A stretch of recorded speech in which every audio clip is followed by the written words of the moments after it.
odlično se sjećam situacije. To se desilo u Parizu 2013. godine.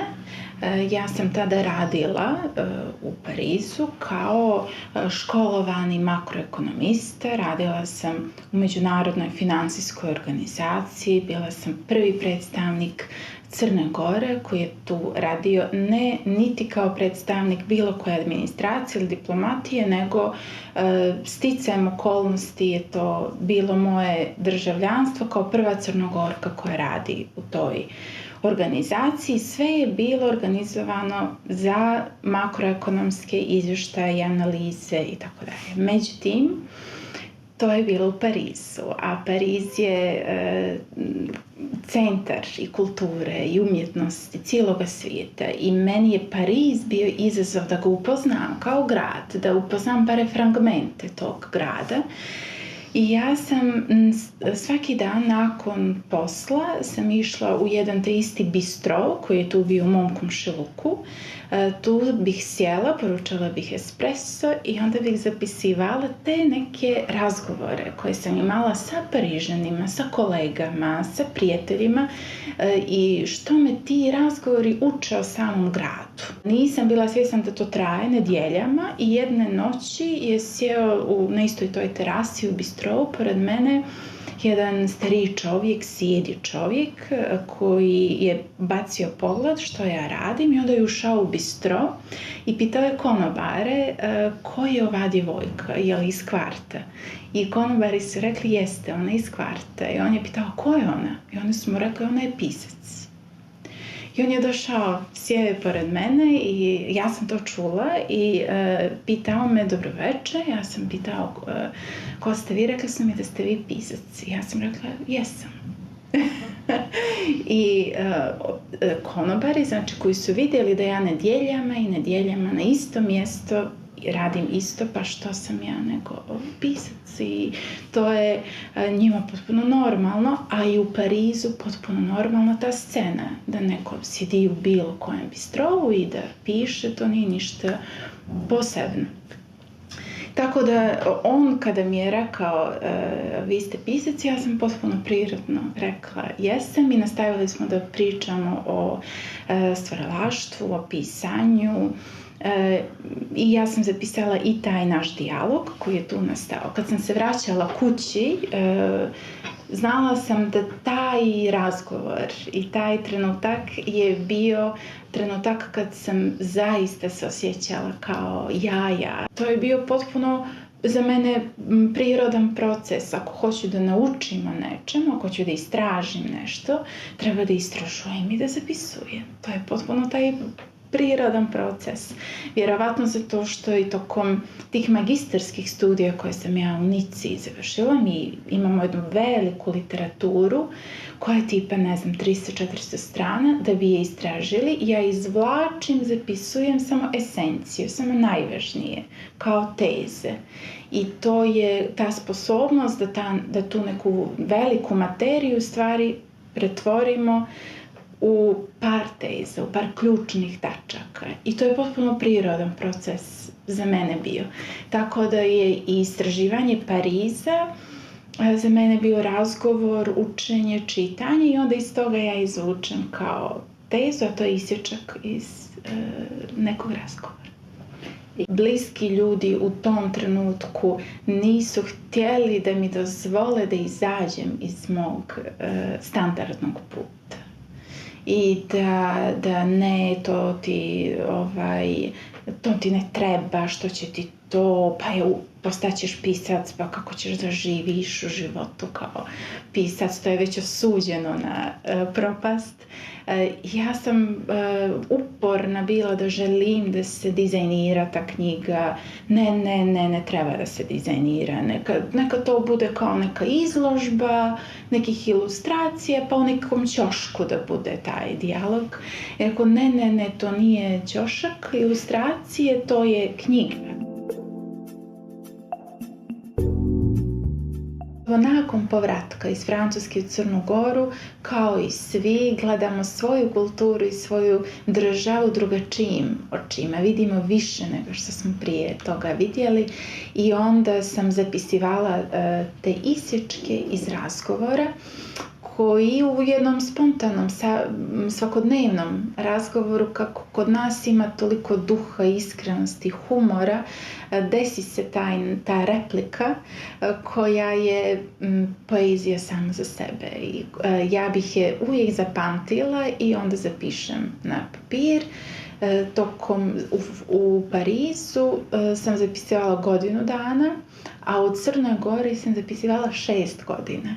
I onda smo napravili selekciju svih tih isječaka iz razgovora, svih tih replika i nastala je knjiga Dijalozi u Crnoj Gori.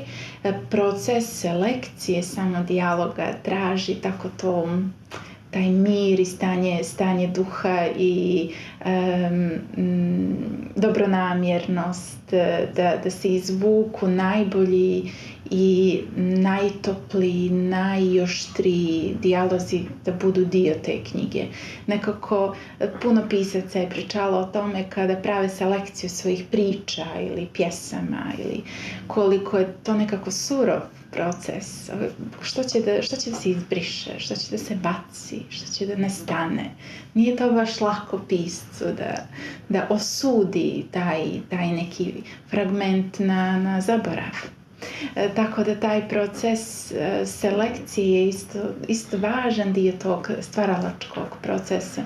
Kako u literaturi, tako kasnije u dizajnu nakita, jer jedan cvijet dobije tu estetsku vrijednost u srebru, a jedan ne dobije kada se pretoči u srebro. On nema taj eho, nema tu ljepotu i onda mora da se isključi. Mislim da puno ljudi dobije neku ideju, dobije sliku, ali ma ko će oko toga ili se to završi u jednom razgovoru.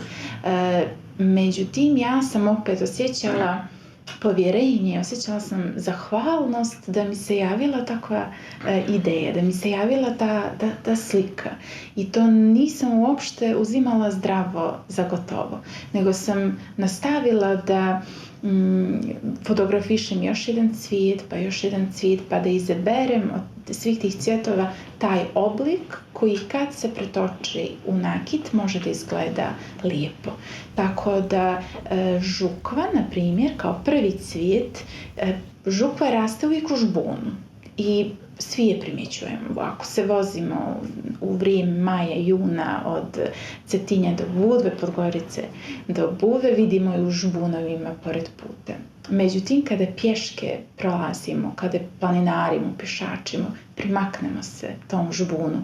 Ja sam izdvojila jedan cvijet iz cijelog tog žbuna i taj jedan izolovani cvijet sam fotografisala. I kada posmatramo jedan izolovani cvijet, vidimo tu ljepotu, eleganciju, pokret. I onda sam tu baš izolovano jednu žukvu precrtala tu fotografiju u crtež, kojih dimenzija, koji dio da je osjenčen, koja latica zarezana i na osnovu tog crteža je onda izrađen, pretočen u srebro. I kad sam vidjela žukvu kako izgleda u srebru, znala sam da moram da nastavim i sa drugim cvjetovima, da je lijepo, da je moćno, da je elegantno, da je flora lovčena, ali u isto vrijeme primijenjena umjetnost kad se tako izradi. Priroda je to suštinski dizajnirala, a ja sam to primijetila i onda sam ga pretočila u nakit. Tako da je zaista iskreno, autentično sa našeg terena, iz naše prirode, iz naše sredine i to se osjeća u nakitu. Pored toga na Cetinju postoji u gradu, postoji ta arhitektura, estetika, postoji toliko primjera Art Nouveau pravca umjetničkog i onda je imati jedan cvijet kao nakit je potpuno u skladu sa tom estetikom i grad. Feedback je oduševljenje. Znači, to je za ne kao, fino, ok, hvala, oduševljenje. Ja dobijam eseje zahvalnosti, dobijam ljubavna pisma koja su se desila između muškarca i žene gdje je muškarac poklonio ili ona je sama sebi pa su se oduševili, između majke i ćerke, između sestara, između najboljih drugarica. To ja zaista dobijam oduševljenja koja nastaju zahvaljujući nakitu. I presrećna sam da na tako jedan indirektan način mogu da stvorim jedan predmet radosti, ljepote, iskrenosti koji će za njih da bude znak pažnje, znak iskrenosti i onda oduševljenje i ja dobijam stalno i to ne samo od ljudi iz Crne Gore, odnosno od djevojaka, žena, muškaraca koji znaju što je Lovćen, koji znaju i tu simboliku kulturološku, istorijsku. Nego, na primjer, kada zadnji put sam slala u Dansku i baš sam pitala tu djevojku kako ste otkrili cvijet Lovćen, ona kaže preko interneta i ja sam pitala što vam znači, što vam se svidjelo. I ona kaže to je baš taj naš skandinavski vibe, jednostavnosti, prirodnosti, elegancije i mnogo nam se sviđa.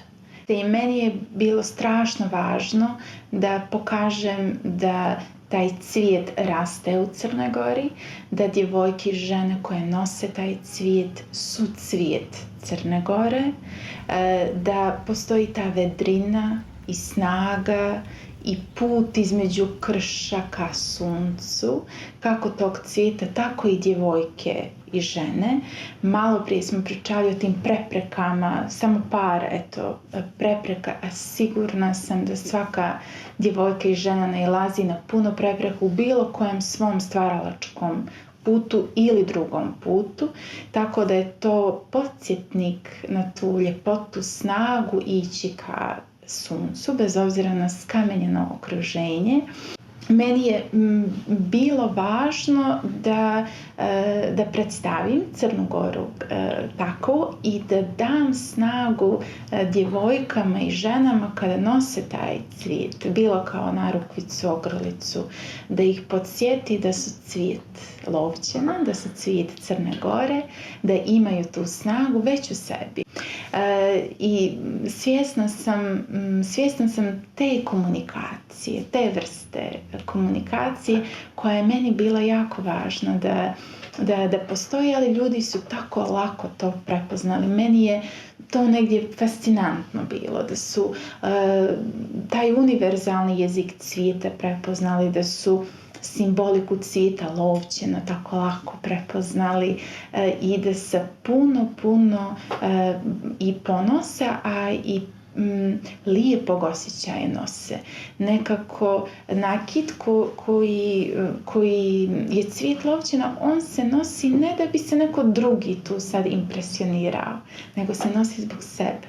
U ranom djetinjstvu definitivno majka je bila glavni mentor i to ne samo što prirodom stvari to tako kreće, već nekako i tim stvarno jako specifičnim osjećajem za estetiku, za poštovanje čovjeka, bez obzira da li je to neko ko je prolaznik pored naše kuće ili neko ko je u kući ili ko je u školi.